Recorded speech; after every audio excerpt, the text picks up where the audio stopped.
Good morning everyone! Ayan, it's me, Sunang Bukana again and welcome back to my channel. Ayan, good morning.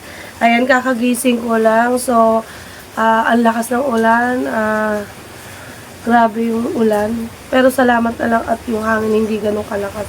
Pero ngayon may hangin na eh. Kanina wala. Pero ngayon unti-unti na nagkakahangin. So, ayan, for today's video, gusto ko lang ipakita yung kaunting ulan. Tapos may baha na agad dito sa bahay. Ayan, may baha na agad. So, kakagising ko lang, nagpabila ako ng tinola. Mamaya magluluto tayo ng tinola. At ako ay mag-aayos-ayos muna dito sa kwarto para gawa ng ng ulan. Ang dami kasing tulog dito sa kwarto ko eh. So, tingnan niyo, wala pa akong ayos at wala pa rin ligo. So, ipapakita ko sa inyo ang baha dito sa likuran ng bahay namin. At ang baha dito sa kwarto ko, pinasok na agad. Wala pa yung bagyo. So, mamaya ipapakita ko din sa inyo, nagluluto ako ng tinola. So, ayan, syempre, wala tayong gagawin kundi mag-intro muna. Mwah! Welcome to Sunang Bukana channel. Like, share, and subscribe. And don't forget to click the notification bell icon for more updates. Apa! So, ayan na nga guys. Papakita ko sa inyo ang aming bahay. Kung paano ulanin. Pag umulan lang ako, unti, wala na. So, hindi ko pwedeng i-ano yung kuko ko kasi kapapalinis ko na ng kuko. Baka magasya.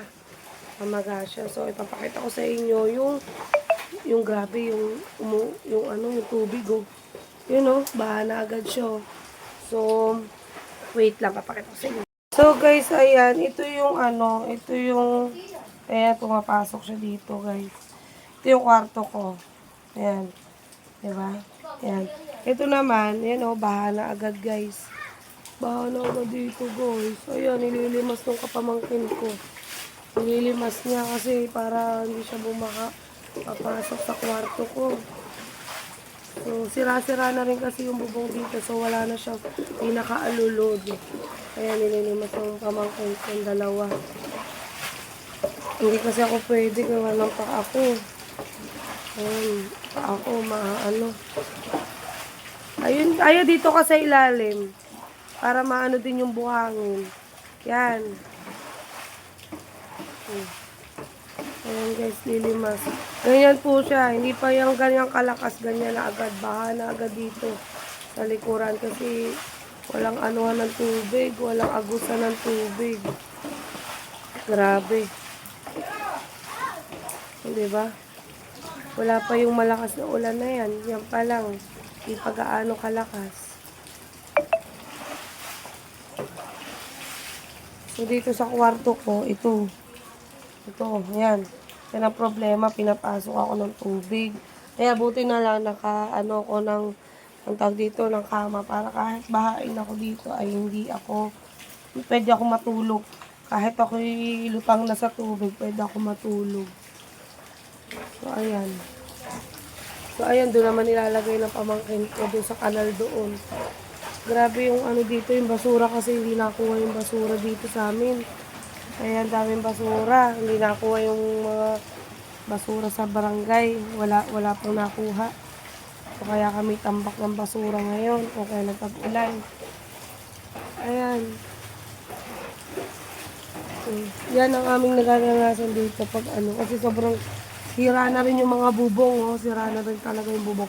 So, hindi naman namin pwede ipagawa to kasi kami ay caretaker lang dito. At anytime, pag pinagawa itong bahay na to, ay kami po'y aalis dito. Kami po'y paaalisin dito.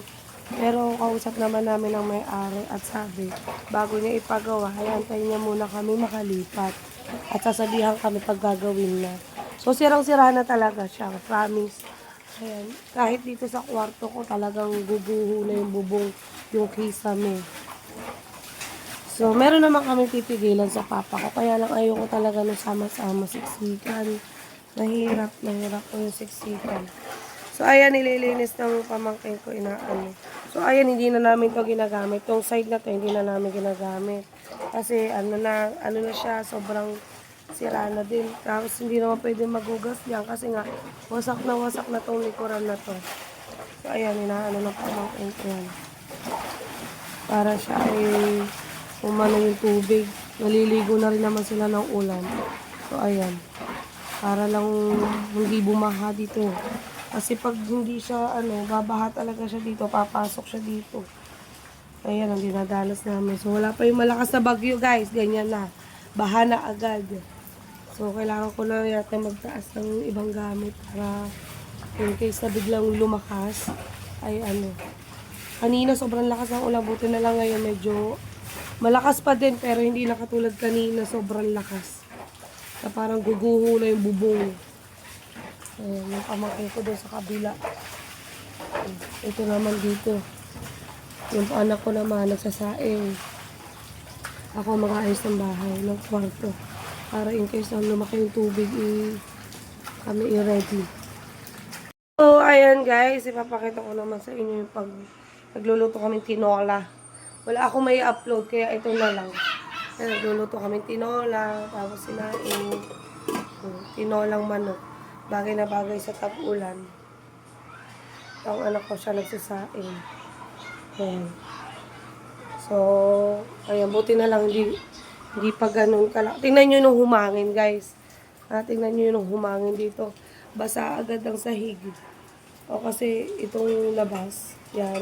Pag humangin yung ulan, napasok na dito sa loob. Sa terrace namin yung tubig, baha na agad. Pero buti na lang ngayon, hindi na masyado, medyo maliwanag na.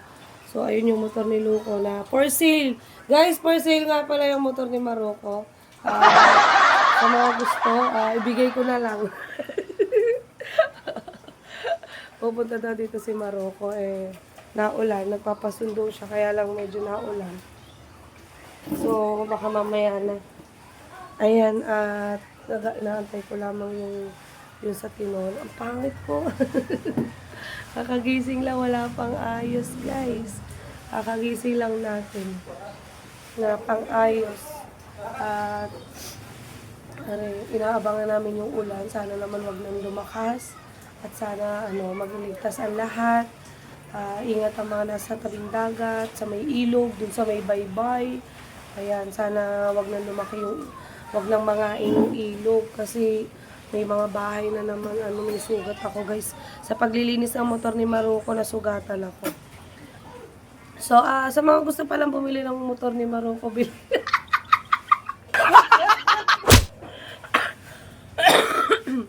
dahil marami siyang atraso sa akin. Ngayon, bilhin nyo na yung motor. Bagong linis, bagsak presyo, basta. Bagsak presyo na siya, guys. Ayan, sa mga gusto bumili ng motor ni Maroko, i-chat nyo lang ako para pagpunta dito ni Maroko, wala na siyang motor. Pero nandito na siya sa Nasibu, guys. Ayan, nasa Nasibu na siya. So, wala akong mai-vlog kasi wala pa ang Luko. Sabi niya, pupunta siya dito kasi magbablog kami. Sabi ko nga, dito na siya kumain. Kaya lang, ang problema, lakas ng ulan. Nagpapasundo siya. Paano siya masusundo? Hindi maliligo kami sa ulan. Ayan. Hindi siya makapunta. Sana naman ay tumila ng ulan para kami makapag-vlog na kasi wala na ako mai-vlog kasi ang gagawin ko dito, mag-vlog, paikot-ikot lang ako dito. Wala Luko, wala mandidimonyo ba. So, ayan. Hinaan mo yan, pakihinaan yan. At ako narerindi sa iyo, linti kalabo. So, inaantay ko lang kumulo yung aking minuto. At kami ay anong oras na din at hindi pa kami nakakakain. Ayan.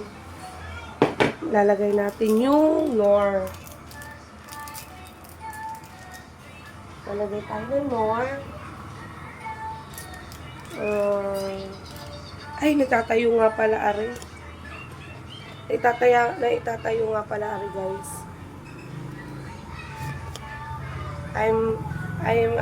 Napakalimutan ko. I forgot. Tatayo nga pala, aring, ayan. Bigay rin ito ni RJ itong tripod na to. So, maglalagay tayo ng nor. Nor. Isa lang syempre. Ayan.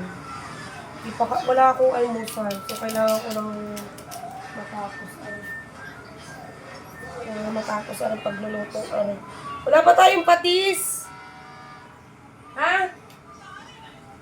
Te! Wala kang patis? Wala. Eh, ano to? Ay, malaki yan. Meron dyan. Inay! Wala daw. Isang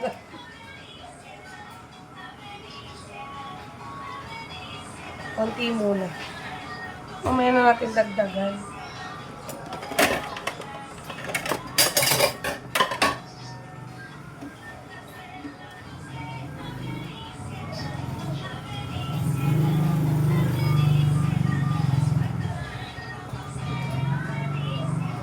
Sarap yan. Maalat.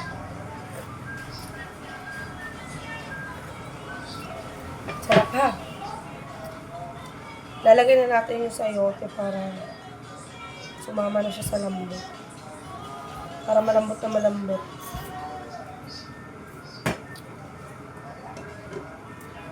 Ayan, sana tumigil ng ulan para makapag-vlog na kami ni Maruko. Hindi pa kami nakakapag-vlog eh. Ano to? Ano tong blue na to? Sana makapag-vlog na kami kasi ang dami namin naiisip na vlog. Baka kami mag-no gulat challenge. Kasi may nag-sponsor doon sa no gulat challenge. Ayan, hanggang sa hindi na nagawa kasi sobrang busy, namatayan kami. Na-busy si Maruko, daming ginawa ni Maruko, pumunta ng Bicol, lumandi sa Bicol. Namatayan kami, tapos, ayan, hindi si Sally may pasok, so wala kami na vlog, ayan, last 4 days na lang guys, magkatapos na yung challenge. Work mode muna. So ako, may binabalak ako na baka pag hindi pa rin okay yung pasok namin, hindi pa rin maganda. So, nagbabalak akong lumipat ng trabaho. Basta pag may magandang makapasok ako, so parang gusto kong lumipat. Kasi hindi talaga kaya ng 3 days lang yung pasok. Hindi kaya 2 days lang pasok kasi may bata tayo, may anak tayo. Buti kung dalaga ako, okay lang. So, hindi kaya. Gusto kong pilitin na makapasok ako. Hoy, hinaan nyo yan, nagbablog ako.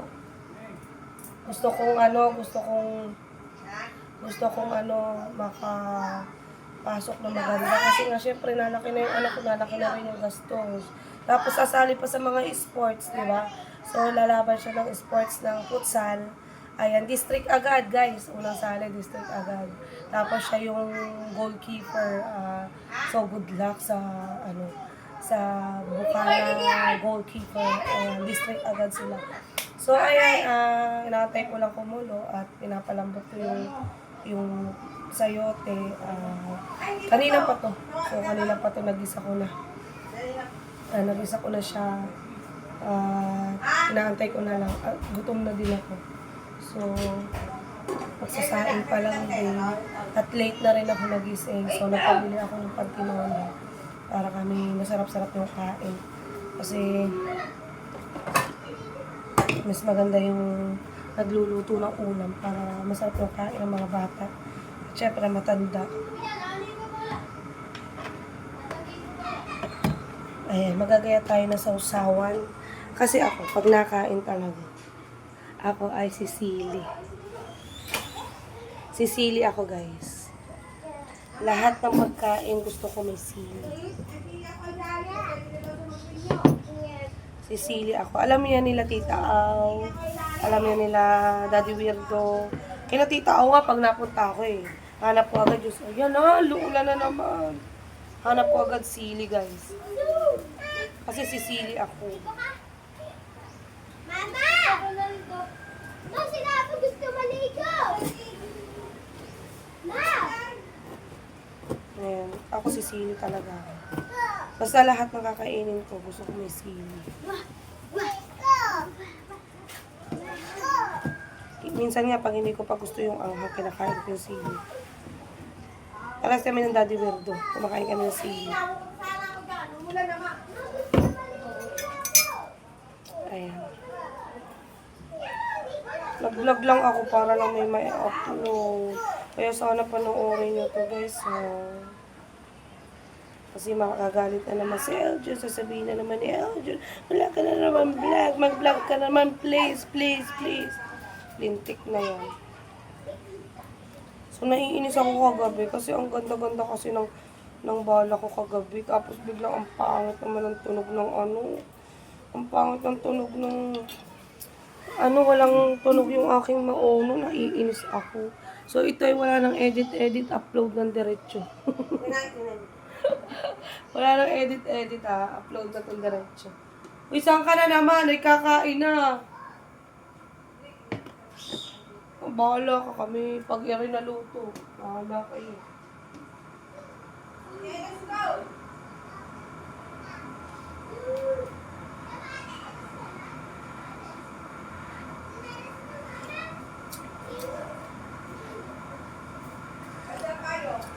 Ayos na yung lasa niya, guys. May patis naman sa usawan. So, ayun na lang magpapaalam. Hindi natin naalat. Okay na yun. So, ayan guys. Medyo huminga na yung ulan. Pakita ko sa inyo, guys. Ayan guys, ipapakita ko sana sa inyo kanina. So, dinilit ko. Baka may upload ko. At, nakaubad si Labo. Nahagip. Papakita ko sana sa inyo yung yung video ba. Ay, yung naglilinis ba? Naglilinis. So, ayan guys. Siguro hanggang dito na lang. Hanggang dito na lang yung ang aking vlog. Para lang may upload ako. Hanggang dito na lang. So, ilang days na lang matatapos na yung challenge. So, sana supportahan niyo pa rin ako. Ayan. Antayin natin yung challenge hanggang matapos. Sana kahit hindi tayo makagraduate, pero gusto ko talaga makagraduate, guys. Gusto ko talaga makagraduate. Pero wala talaga. Wala tayong magagawa. Wala talaga. Hoy, nagbablog ako, ha! Ingay nyo! Wala talaga. Kahit gusto ko talaga, mag-challenge. Gusto talaga makagraduate. Wala eh. Wala talaga. Hindi kaya ng powers natin. So, wala tayong magagawa. Wag nating ipilit yung ayaw. Wag natin ipilit yung hindi para sa atin. So, siguro wala. Okay lang yun. At least, naginawa natin yung best natin. Ang masama kasi, namatayan kasi kami. So, naging busy. Hindi namin nagawa yung ibang balak naming content. Naging busy ako. Naging busy si Maroko. Ayun. So, syempre, hindi ko naman magagawa yung mga vlog na yun kung wala si Maroko. Kasi wala naman akong alam sa mga vlog na yan eh. So, wala. Talagang ganun. So, kung hindi talaga para sa atin, tanggapin na lang natin. Pero sana supportahan niyo pa rin ako hanggang matapos ang challenge. Ayan, maraming salamat sa inyong lahat. Ayan, ako'y paulit-ulit nagpapasalamat sa inyong lahat kasi syempre, hindi ko naman makakamit to. Kasi napakalaking opportunity na rin na nakarating ako ng $500, di ba? So, hindi ko mararating yun kung hindi dahil sa inyong lahat. Especially sa Tatay Gadot, Nanay Pinkay, at Team Bully, Team Mata, Team Forever, at Team Pula. Shoutout nga pala kay Team Pula, Tito Jess, kay Tito Fred, kay Sir Fred ko, ayan, kay Tito Fred, at saka si Kuya, sino ba yung isa? Asawa ni Ate Dimple. Ayan. Nakalimutan ko yung pangalan. So, thank you sa inyong lahat. At sa lahat, Team Kasangga, Team Edo G, at Team Mayor, salamat. sa inyong lahat. Maraming salamat po. At sa lahat ng kaibigan natin dito, sa lahat ng bagong naging kaibigan natin, maraming pong salamat sa inyong lahat. At ang dami kong naging bagong kaibigan dahil gawa ng challenge na to. So, marami tayong naging kaibigan. So, congrats nga pala sa lahat ng kasali, sa Team Amihan. So, congrats sa atin lahat, sa mga hindi nakagraduate, sa hindi pa nakakagraduate pala. So, congrats pa din. Kasi nagawa natin yung 1-month challenge. Ayan, kahit hindi tayo papalarin or hindi tayo pinalad or hindi tayo papalarin. So, thank you Lord pa din. So, salamat sa inyong lahat. So, hanggang dito na lang yung vlog ko para lang may ma-upload ako. Baka wala nang edit to. So, rumble na to, raw vlog lang. Ayan, thank you guys. At ako'y magpapaalam na maraming salamat sa inyong lahat. I love you all guys. Mwah.